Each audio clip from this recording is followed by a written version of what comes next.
Hello, welcome to this tutorial on how I make my foam sculptures of Adventure Time characters. My credentials include Marceline's Axe base. I specifically made this for my Halloween costume. This sculpture that I made of Bimo, Peppermint Butler, Jake the dog, and Finn the human. First, I'll start by telling you a list of the supplies that you'll need.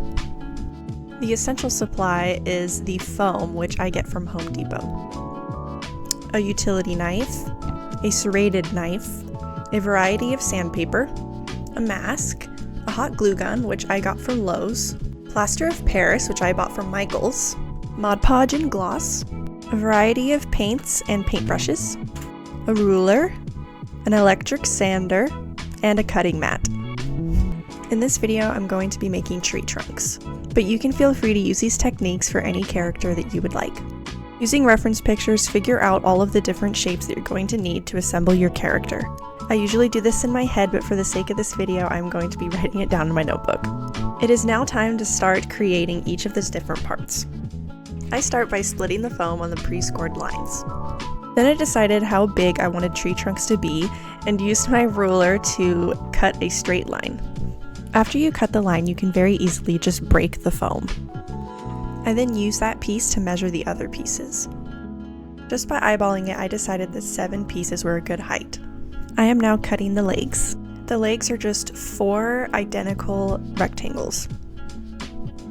Using this reference picture, I'm then going to cut out the trunk. I trace the shape by just using the end of a paintbrush to indent in the foam. After cutting it out, I also cut 2 more smaller pieces of foam to put on the end of her trunk.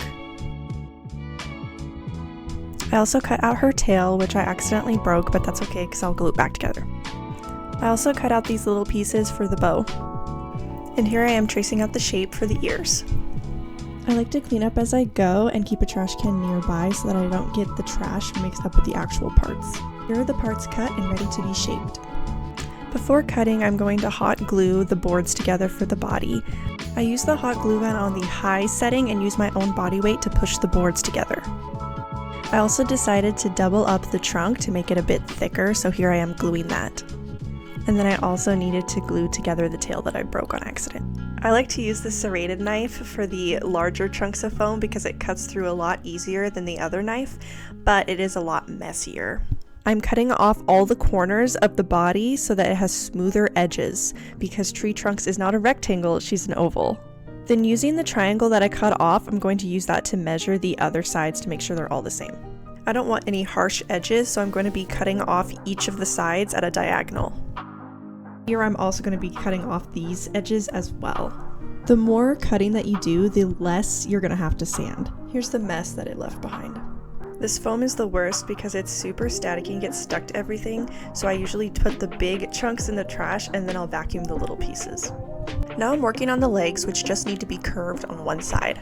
To do this, I cut off the harsh corners and then I just round the edges. Then, because Tree Trunks has 4 legs, I repeat this 3 times. I'm going to be cutting the top of the ears at a diagonal because I want them to sit flush against the body. And then I will smooth out the edges. So the ears will go from this to this. Now here I am cutting the trunk so that it also will sit flush against the body. And I'm also adding these little nubs at the end. Before further carving, I'm going to be hot gluing them together. Then carving so that they're even with one another. Time to work on the bow. I used the same technique that I used with the trunk for the tail as well.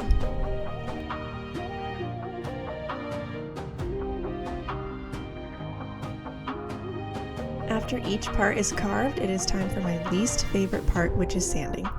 I always sand outside on this little folding table. And of course, don't forget to mask up. I use the electric sander for the body and make sure that I go in a circular motion to ensure very smooth edges. I then carefully hand sand the other parts because they are small and fragile. I would recommend using a rough sandpaper and then a fine sandpaper afterwards. I always clap the pieces together to get all of the extra dust off. After a change of clothes because I felt gross and gritty, it is now time to start gluing together the pieces. As I want the legs to be super sturdy, I'm going to carve out a hole where each leg will be. With some maneuvering, you can use the knife to get the foam out. Then I'm going to flip tree trunks right side up to make sure that all of the legs are even, and I did notice that one of the legs was a little bit too short. To fix that, I'm just going to use some of the scraps that I have left over from the foam to fill in the hole and get it to the right length. Once she is all even, it is now my favorite part, which is filling the hole with hot glue and then sticking the leg in. Now you can go ahead and glue all of the other parts onto your body. If you notice that one of the parts isn't exactly sitting correctly, feel free to take it off and fix it before you hot glue it on. You want to make sure that it's absolutely perfect before you go to the next step.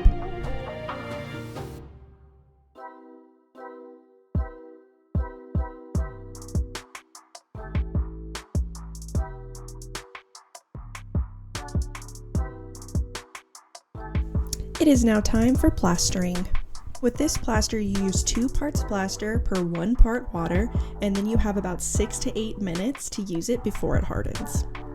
Use the plaster to fill any large gaps and holes in your foam. You're then going to let it dry for at least 30 minutes and then lightly sand it down. After that, it is time to Mod Podge. You can use either a paintbrush or a foam brush to apply this to the whole entire sculpture. I use this to seal the foam so that it doesn't suck in the paint. Now I am going to be adding tree trunks wrinkles. To do this, I'm just going to use the end of a paintbrush to indent the foam. And it is finally time to paint. I'm just using this spring green acrylic paint that I bought from Walmart, but you can use whatever paint you're most comfortable with. For painting, I usually have to do at least 2 coats. Painting does take a while, mostly because you have to wait for it to dry before you can flip it over and do the other side. Wait for that to dry and then flip it back over for the second coat. I'm going to be mixing up a slightly darker green color to put inside of the wrinkles. Then I'm going to use a Craftsmart paint pen in black to draw on the eyes and the smile. To finish her off, I'm going to cover her with this Podge Gloss clear acrylic spray. This stuff is potent, so make sure that you spray it outside.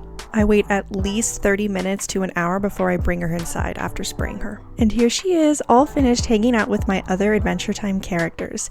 I'm really happy with the way that she turned out. She is pretty flat on the top, but I think that's pretty nice because not only can I stack the other characters on top of her, but I can also set other things on her.